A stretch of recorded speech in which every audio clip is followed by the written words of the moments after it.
नमस्कार, आप लोग उत्तराखंड में आपका स्वागत है। मैं हूं आपके साथ प्रियंका तिवारी। शुरुआत करेंगे इस खास बुलेटिन की। मुख्यमंत्री पुष्कर सिंह धामी ने चिन्याली सौर क्षेत्र में एक सभा को संबोधित किया, जहां पुष्कर सिंह धामी ने बीजेपी कार्यकर्ताओं को संबोधित करते हुए कहा कि जब से यहां पहुंचा हूं, लोगों में उत्साह देख रहा हूं। आप अपने अपने क्षेत्र के लोगों के प्रतिनिधि हैं और आपको पार्टी की बात लोगों तक पहुंचानी है। सुनिए। आज इस इंडोर बैठक में यमुनोत्री विधानसभा, जिसमें मैं आप सब लोगों का आज जब यहाँ पहुँचा हूँ, तब से लगातार जिस प्रकार का जोश और उत्साह देख रहा हूँ, उस बैठक में हमारे जिला अध्यक्ष भाई रमेश चौहान जी, जो लगातार संगठन को चलाने का काम कर रहे हैं और लगातार इस क्षेत्र के मुद्दों को भी उठाते हैं।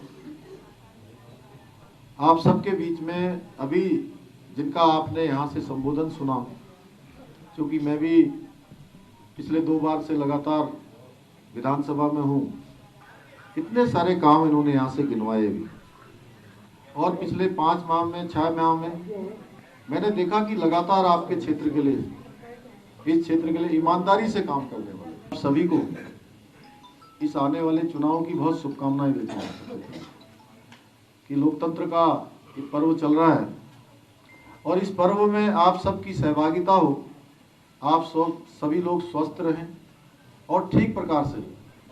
आज जैसे मैं यहाँ आया तो मंदिर में हमने मनकामेश्वर मंदिर में जाकर भगवान से प्रार्थना की कि हे भगवान, ये जो महायज्ञ चल रहा है ये निर्विघ्न रूप से पूरा हो, बिना किसी विघ्न के संपन्न हो। एक सबसे बड़ी पार्टी, आज हमारी पार्टी केवल हिंदुस्तान की नहीं बल्कि दुनिया की सबसे बड़ी पार्टी है और आप उस पार्टी के परिवार के सदस्य हैं, तो निश्चित रूप से हम सब लोग जो पूरे 5 साल तक काम करते हैं और 5 साल तक जनता के बीच में जाते हैं, तो एक अवसर ये चुनाव का आता है जो हमारी सबकी परीक्षा का समय भी होता है। हम लोग हो सकता है कि बहुत सारे स्थानों पर हमारा प्रभाव होगा, अपने घर के आसपास तो होगा ही होगा, अपने बूथ पर तो होगा ही होगा, उसके अलावा भी हमारा प्रभाव अन्य जगह पर होगा। लेकिन हमारी पहचान कहाँ से होगी? हमारी पहचान होगी जब हमारे बूथ जीते जाएंगे, हमारे आसपास के शक्ति केंद्र जीते जाएंगे। बताइए होगा कि नहीं होगा? नामांकन की प्रक्रिया पूरी होने के बाद पार्टियों के नेताओं ने अपने अपने विधानसभा का भ्रमण करना शुरू कर दिया। इसी क्रम में पूर्व सीएम हरीश रावत ने सामाजिक कार्यकर्ताओं के साथ मिलकर लाल कुआं विधानसभा का दौरा किया। वहीं हरीश रावत को लेकर लाल कुआं वासियों में बहुत ही उत्साह देखने को मिल रहा। आज लाल कुआं शहर में पूर्व मुख्यमंत्री हरीश रावत के द्वारा कांग्रेस कार्यालय का उद्घाटन किया गया। उसके बाद हरीश रावत ने पूरे लाल कुआं शहर में पदयात्रा करते हुए जनता का अभिवादन स्वीकार किया। इस दौरान लोगों की जन समस्याएं भी हरीश रावत ने सुनी।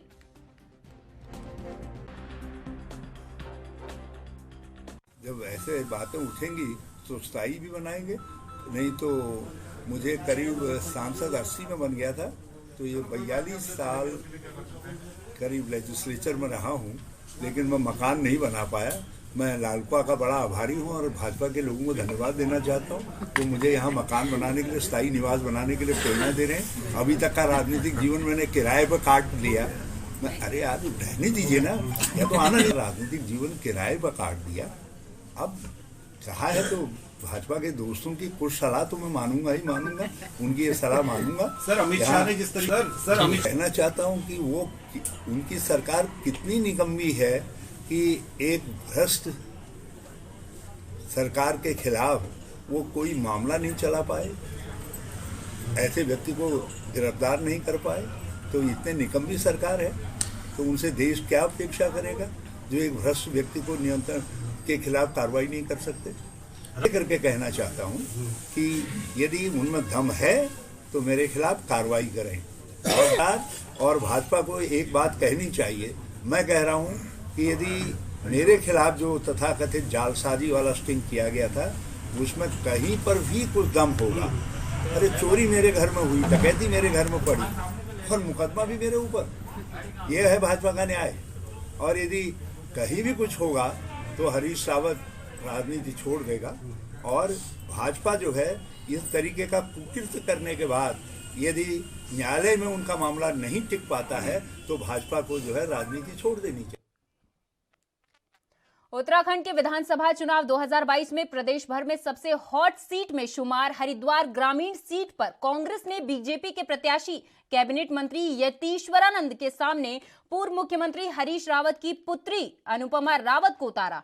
हरिद्वार सीट से प्रत्याशी घोषित होने के बाद अनुपमा रावत ने अपने बयान में कहा कि वह विधानसभा चुनाव 2017 में हरिद्वार ग्रामीण से अपने पिता हरीश रावत की हार का बदला लेने आई हैं। इसका जवाब देते हुए बीजेपी प्रत्याशी स्वामी यतीश्वरानंद ने कहा कि कांग्रेस में हमेशा परिवारवाद हावी रहा है और आने वाली 14 तारीख को हरिद्वार ग्रामीण की जनता अपना फैसला सुना देगी। पिछली बार यहाँ की जनता ने हरीश रावत जी को यहाँ से हरा कर भेजा था और अब की बार उनकी लड़की यहाँ पर आई है, बहन अनुपमा रावत जी।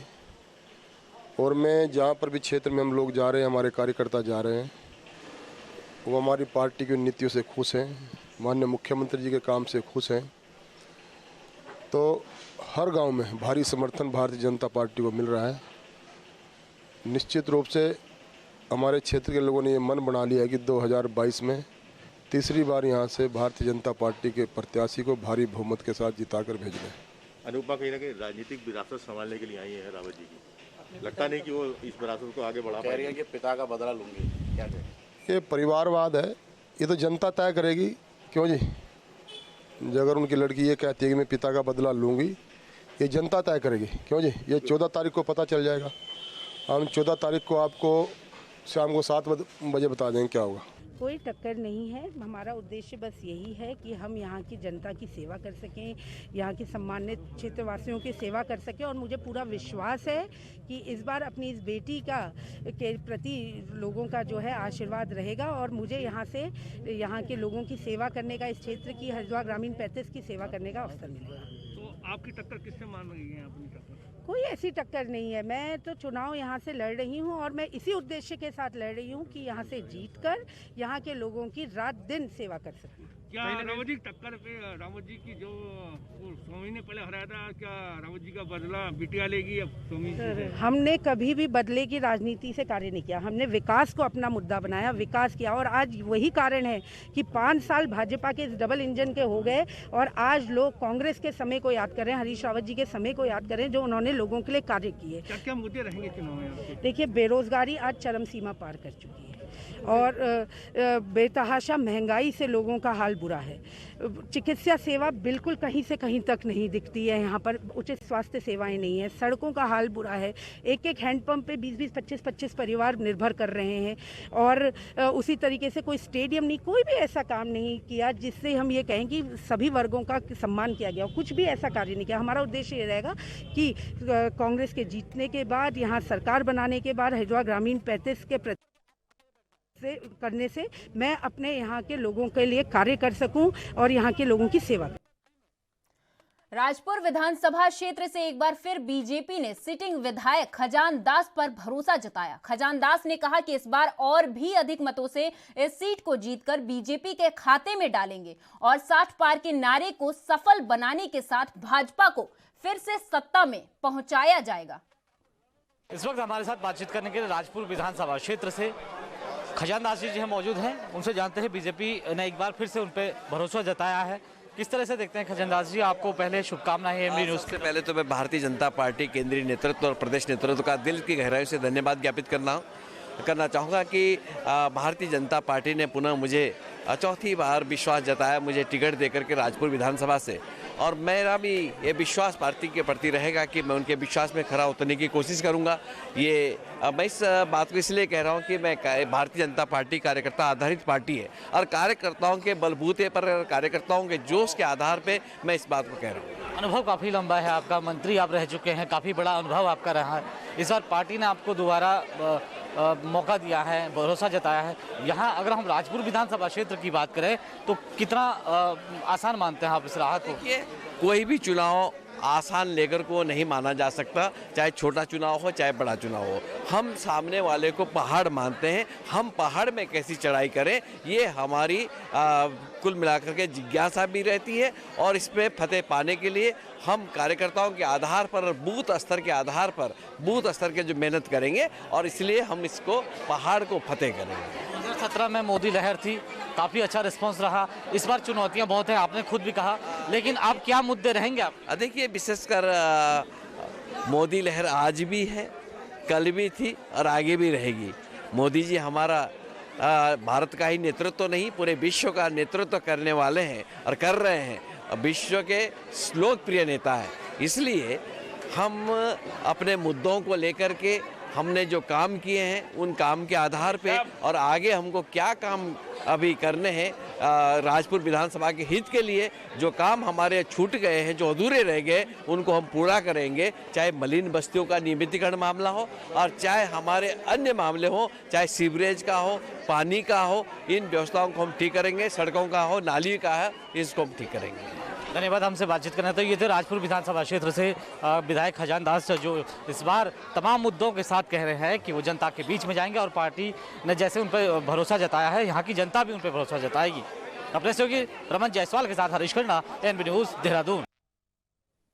कालाढूंगी से कांग्रेस के विधायक प्रत्याशी महेश शर्मा का क्षेत्र में डोर टू डोर प्रचार अभियान तेज हो गया है। एक तरफ जहां Mahesh Sharma door to door प्रचार अभियान कर रहे हैं, तो वहीं विधानसभा से सैकड़ों लोगों ने कांग्रेस की सदस्यता लेकर उन्हें समर्थन देने का ऐलान किया है। जहां आज महेश शर्मा ने अपने आवास पर ग्राम प्रधान संगठन के लोगों को पार्टी की सदस्यता दिलाई, तो वहीं उनका कहना है कि किस क्षेत्र में इस बार कांग्रेस की लहर है और कालाढूंगी क्षेत्र किसान बाहुल्य क्षेत्र है और वर्तमान विधायक ने किसानों के साथ जिस प्रकार की अभद्रता की है, उसका जवाब किसान उन्हें 14 फरवरी के दिन अपने वोट से जवाब देंगे। उनका कहना है कि वे लगातार कोविड-19 कॉल में जगह जगह जरूरतमंदों के साथ खड़े रहते हैं और लगातार क्षेत्र की समस्याओं और विकास को लेकर कार्य करते आए हैं। चुनाव जीतने के लिए बहुत सारे मुद्दे हैं। भारतीय जनता पार्टी सामने में है। कोविड काल में अगर देखें और जो उन्होंने निर्णय लिए हैं को वो देखें तो जनता का मोह भारतीय जनता पार्टी से बिल्कुल भी नहीं। प्रदेश की स्थिति बहुत ही अच्छी है और इस बार तमाम हमारे जो प्रदेश के उत्तराखंड के नेता हैं, उन्होंने तमाम सबने मिलकर रायशुमारी से इस प्रदेश की टिकटों का वितरण किया गया है और एक टिकटों के वितरण में बहुत ही अच्छा संदेश गया है, क्योंकि हमारे जो उम्मीदवार तय किए गए हैं वो तमाम हमारे संगठन के जो पदाधिकारी हैं, ब्लॉक अध्यक्ष हैं, जिला अध्यक्ष हैं और वहाँ के तमाम नेता हैं, सबकी राय से, प्रदेश के नेताओं की राय से टिकटों का हमने चयन किया है। जो आप देख ही रहे हैं कि जो रुझान जो मिल रहे हैं वो बड़े अच्छे मिल रहे हैं और हमारी उत्तराखंड में सरकार बनने जा रही है, ये तय है। देखिए, मुझे लगता है कि ऐतिहासिक जीत होगी अब की बार। मुझे नहीं लगता कि हमारी कोई सीट यहाँ कुमाऊं में जो दी गई है उसमें हमारे किसी उम्मीदवार की स्थिति कमज़ोर है। तो ये कहना कि हमारी कितनी सीटें जीतेंगी मेरे ख्याल से उचित नहीं है। हमारी तमाम सीटें आज की तारीख में जीतने के आसार हैं और निश्चित तौर पे जीतेंगी, मेरा ये मानना है। संध्या डालाकोटी जी भी मान जाएंगे, क्योंकि मेरे उनसे पहले भी संवाद हुए थे और अभी बातचीत हुई है। वो कांग्रेसी विचारधारा के हैं और मुझे नहीं लगता कि नॉमिनेशन जरूर कर दिया लेकिन वो पार्टी छोड़कर जाएंगे और मेरा मानना है कि वो हरीश रावत जी जो हमारे नेता हैं प्रदेश के, उनके साथ वो रहेंगे। चुनावी बिगुल बजने के बाद सभी राजनीतिक पार्टियां अपना दमखम दिखा रही। ज्वालापुर विधानसभा से सिटिंग एमएलए रह चुके सुरेश राठौर पर भारतीय जनता पार्टी ने एक बार फिर से भरोसा जताया है। सुरेश राठौर ने खास बातचीत की एएनबी न्यूज से, आप भी सुनिए। भाजपा के प्रत्याशी हमारे लिए सुरेश राठौर जी जो विधायक ले चुके हैं, तो दोबारा इन पर भाजपा पार्टी ने भरोसा जताया है, तो हमारे साथ खास बातचीत करने के लिए मौजूद है। तो सर, बहुत बहुत स्वागत है आपका एएनबी न्यूज चैनल पर। जिस तरीके से आप लोगों के बीच जा रहे हैं और एक बार के आप पहले भी एमएलए हैं और किस तरीके से जनता का आपको प्यार? देखिए, भारतीय जनता पार्टी एक नहीं बार बार एनालिसिस कराती है। उनके सर्वे में जो आते हैं, जो जिताऊ हैं और जो टिकाऊ हैं, उनको ही वो टिकटार्थी बनाती है। उस दृष्टि में हम खरे उतरे। भारतीय जनता पार्टी ज्वालापुर विधानसभा में मजबूती के साथ खड़ी है। ये जनसमूह कार्यकर्ता सब भाजपा के साथ खड़ा। हमारी बूथ स्तर से नीचे जाके पन्ना प्रमुख तक भारतीय जनता पार्टी के कार्यकर्ताओं का जो हमारा लेखा जोखा है वो रहता है और उसमें हम निरंतर आगे बढ़ रहे हैं।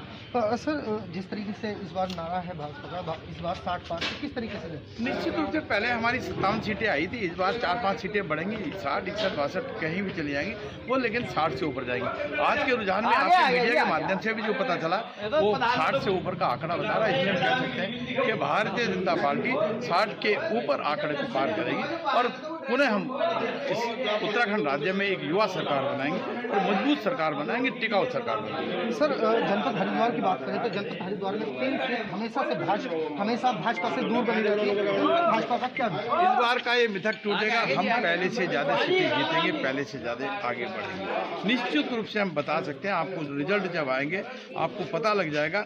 जनपद हरिद्वार के अंदर पहले से ज़्यादा सीटें आने वाली है। आपकी विधानसभा सीट पर कांग्रेस ने अपना प्रत्याशी भी बदला, उससे किस तरीके से? देखिए, ये उनका अंदरूनी मामला है, लेकिन मैं निश्चित कहूँगा कि वो दाल काय में कहते हैं बढ़ रही है ना, किस चीज़ में बढ़ रही है, वो सब अलग अलग हो गए हैं। 6-7 लोग हो गए। हम आगे निरंतर 3 गुना मतों से जीतेंगे, ऐसा भारतीय जनता पार्टी के पक्ष और आपका मीडिया भी हमें इसी तरह के संकेत दे रहा है। भारत माँ की जय करते हुए, जय श्री राम करते हुए, वंदे मातरम करते हुए। मंदिर किसने बनाया था? मंदिर तो माननीय मोदी जी ने बनाया।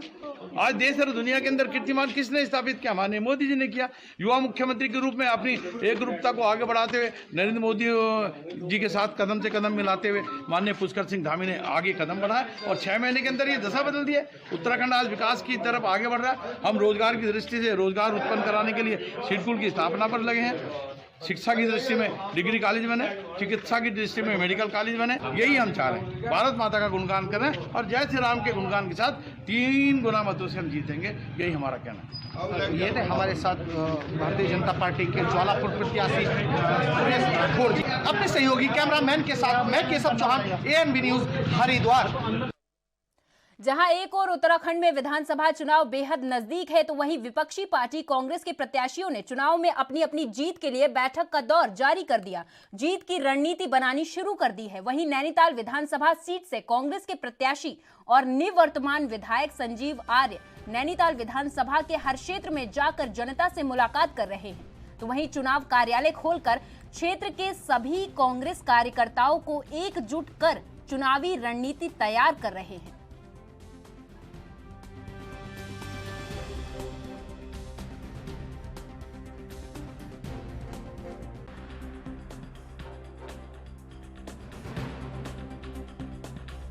नहीं, हम लगातार हमारे कांग्रेस के कार्यकर्ताओं ने जो इलेक्शन कमीशन की गाइडलाइंस थी और जो आचार संहिता के हमारे नियम हैं उनका अनुपालन करते हुए टोलियों के माध्यम से जनसंपर्क शुरू कर दिया था।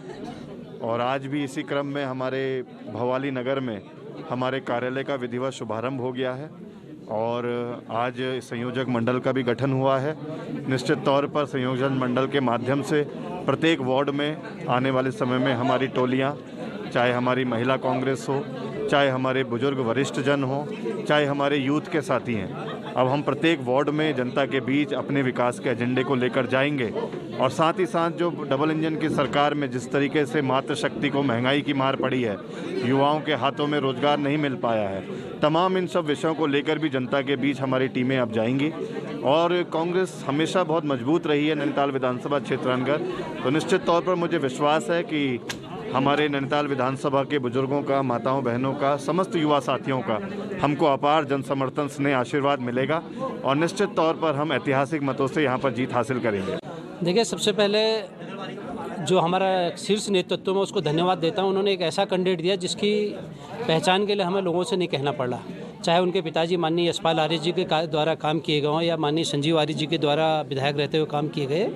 जो काम उन्होंने किए हैं जनता के द्वारा वो सबको पता है कि किस प्रकार से उन्होंने काम किए हैं, कितना अधिक काम किए हैं। और मैं समझता हूँ वो उन्होंने सरकार में रहते नहीं बल्कि व्यक्तिगत संबंधों के माध्यम से काम किए हैं। अब मेहरा गाँव में एक जनसंपर्क करेंगे क्योंकि हमारा जो भीमताल नैनीताल विधानसभा है महरा गांव से ही शुरू होता है और वो एक कोना है, हम वहाँ पर भी जनसंपर्क करेंगे। तो मैं समझता हूँ कि जनता का जो रुख है, आपने देखा होगा जो लोगों पर उत्साह है तो कांग्रेस की तरफ है और संजीव आर्या की तरफ विशेष रूप से है, तो निश्चित रूप से विजय फतह करेंगे, ऐसा मेरा मानना है। देखिए, भवाली में माननीय विधायक जी ने जो चौमुखी के विकास किया है, उन विकास कार्यों को लेकर एक बार पुनः हम जनता के बीच जाएंगे। जैसा कि यहाँ पर तय हुआ कि माननीय विधायक जी ने भूतों और भविष्य ऐसे काम यहाँ पर किए हैं। लगभग 5 साल के कार्यकाल में माननीय विधायक जी के सहयोग से इस छोटी सी नगरपालिका के क्षेत्र में जहाँ मात्र 5500 की आबादी है, वहाँ पर 30 करोड़ के काम विधायक जी के प्रयासों से हुए हैं। चाहे भवाली बाईपास हो, पार्किंग का मुद्दा हो, सड़कों का मुद्दा हो, पानी का मुद्दा हो, और कांग्रेस हमेशा ही विकास के मुद्दे को लेकर आगे चली है। और आज भी हमारे कार्यकर्ता इस बात से लौरेज है कि उनके विधायक ने इस क्षेत्र में चौमुखी के विकास किया। उन्हीं विकास कार्यों को लेकर हम घर घर जाकर माननीय विधायक जी के लिए वोट पाएंगे। भारतीय जनता पार्टी के अध्यक्ष मदन कौशिक ने प्रेस वार्ता को संबोधित किया। उन्होंने कहा कि कांग्रेस ने हमेशा से उत्तराखंड राज्य निर्माण का विरोध किया है। उन्होंने कहा कि हद तो तब हो गई जब रामपुर तिराहा में अलग राज्य की मांग पर और दिल्ली जा रहे लोगों पर गोलियां चलाई गई, बहनों के साथ क्रूरता की गई।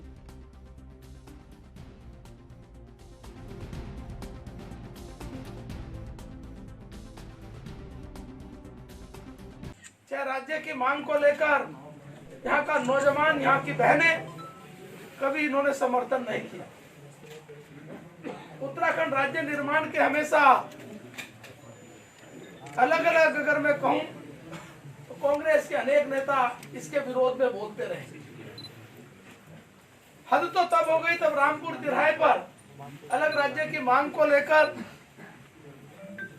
और आंदोलन के लिए दिल्ली जा रहे लोगों पर गोलियां चलाई गई। उत्तराखंड विधानसभा चुनाव में सभी राजनीतिक पार्टियां सैनिकों को साधने की कोशिश कर रही। वहीं देहरादून के निजी होटल में कांग्रेस के राष्ट्रीय मीडिया प्रभारी रणदीप सुरजेवाला ने पत्रकारों से बात करते हुए कहा कि 1 रैंक 1 पेंशन में बहुत खामियां हैं और यही नहीं, वे भाजपा पर भी जमकर बरसे। वहीं उन्होंने कांग्रेस को सैनिकों का सच्चा हितैषी बताया। यहाँ बहुत सारे नौजवान हैं। एक समय में मैंने भी कोशिश की एनरोल करने की, आईसाइट की वजह से नहीं जा सका। शॉर्ट सर्विस कमीशन में बहुत सारे नौजवान जाते, थोड़ी देर देश की माँ भारती की सेवा की, उसके बाद वापस आ गए। शॉर्ट सर्विस कमीशन अधिकारी को भी सेना के अस्पताल से रिटायरमेंट के बाद इलाज हो सकता है। नॉर्मल बात है, कांग्रेस ने लागू की। मोदी जी आए, उन्होंने कहा नो, शॉर्ट सर्विस कमीशन अधिकारी को सेना के अस्पताल में जाने भी नहीं दूंगा, बैन है उस पर। उनका इलाज बंद करवा दिया। और यही नहीं, ये कहा भैया रीइंबर्समेंट लेना, और वो भी आधी। तो अब वो क्लर्कों के चक्कर, बेचारा कोई कप्तान, कोई कर्नल रिटायर होकर आया, वो क्लर्कों के चक्कर काट, फौज का अपमान कर रही है भारतीय जनता। पहली बात तो मैं बहुत श्रद्धा से बिपिन रावत जी को याद करके एक बार फिर, और उनकी धर्मपत्नी को, क्योंकि हमने उन्हें खो दिया, वो बहुत देर तक देश सेवा में रहे थे। इस सरकार की मानसिकता का इससे बड़ा प्रमाण क्या है कि एक तरफ हम बिपिन रावत जी और उनकी धर्मपत्नी की अंत्येष्टि कर रहे थे, और दूसरी तरफ भारतीय जनता पार्टी की मध्य प्रदेश सरकार उनके पिता ससुर की जो समाधि है उस पर बुलडोजर चला रही थी। ये मैं नहीं कह रहा, ये उनके जो साले हैं उन्होंने सार्वजनिक तौर पर सोशल मीडिया पर बताया। भारतीय जनता पार्टी की मनोवृत्ति और मानसिकता वो ही सेना विरोधी रही है। मुझे ये मालूम है कि जनरल बिपिन रावत जी और जनरल बिपिन रावत जी जैसे लाखों सैनिक और सैन्य अफसर कभी भी अनुशासन की लक्ष्मण रेखा को पार नहीं करेंगे। ये फौज का सम्मान है, यही फौज का डिसिप्लिन है, यही फौज का अनुशासन है। आप हिंदुस्तान की सेनाएं इतनी बहादुर हैं और इतना धैर्य रखने वाली है, उनकी आधी तनख्वाह और काट दीजिए, वो कभी उफ नहीं करते, क्योंकि मां भारती और भारत का तिरंगा ही उनके लिए सबसे बड़ा पुरस्कार है, पारितोषिक है। पर उसका मतलब ये नहीं कि आप सत्ता में बैठकर सैनिकों के हितों पर कुठाराघात। देश में 75 साल में सबसे अधिक देश की सेनाओं में 1,22,555 पद खाली हैं। आपको ये सुनकर आश्चर्य होगा, मुझे पढ़कर आश्चर्य हुआ। देश की सुरक्षा से ये नाकाबिले माफी समझौता है, खिलवाड़ है। ये मैं नहीं कह रहा, ये 13 दिसंबर 2021 को मोदी सरकार ने देश की संसद में बताया। इस 1,22,555 पदों में से 10,000 से अधिक तो सेना के अफसरों के पद हैं। देश की सुरक्षा कैसे होगी? दूसरा पहलू, 1 रैंक 1 पेंशन पर भारतीय जनता पार्टी ने हमारे सैनिकों से धोखा किया और 1 रैंक 1 पेंशन को 1 रैंक 5 पेंशन बना दिया। पहली बात तो हम 7वां वेतन आयोग हमारे सैनिकों पर लागू करने के लिए कटिबद्ध है। ये हमारी निष्ठा का हिस्सा है और उत्तराखंड की देवभूमि में लोगों के आशीर्वाद से कांग्रेस की सरकार बनेगी तो हम ये कर दिखाएंगे। दूसरा, 7वें वेतन आयोग में सेना से भेदभाव, और मैंने उसके 3 बड़े उदाहरण दिए, वो भारतीय जनता पार्टी की दिल्ली और उत्तराखंड की सरकारों ने किया और इस विसंगति को भी हम दूर करेंगे, इसके लिए भी हम वचनबद्ध हैं। तो हमारे 3 पूर्व सैनिक साहबों को हमने टिकट दी है और कृपया करके सैनिकों की कुर्बानी के मुद्दे को केवल और केवल टिकटों तक सीमित करके उनका अपमान मत करिए। आपने कहा तो मैंने बता दिया कि 3 सैनिकों को टिकट मिली है, पर केवल वो वहां तक सीमित मत करिए, क्योंकि इस देश में 30 लाख सैनिक हैं और उनके परिवार हैं, और 30 लाख सैनिक और उनके जो परिवार हैं, हमारे लिए हर परिवार महत्वपूर्ण है। अगर आप 3 टिकटें और दे दें तो 30 लाख परिवारों का भला हो जाएगा। तो मैं आपसे अगर ये सवाल पूछूं तो आप नौजवान साथी कहोगे कि नहीं। तो इसलिए सैनिकों का सम्मान जरूरी है, उनकी प्रतिनिधित्व जरूरी है, पर उनके मुद्दे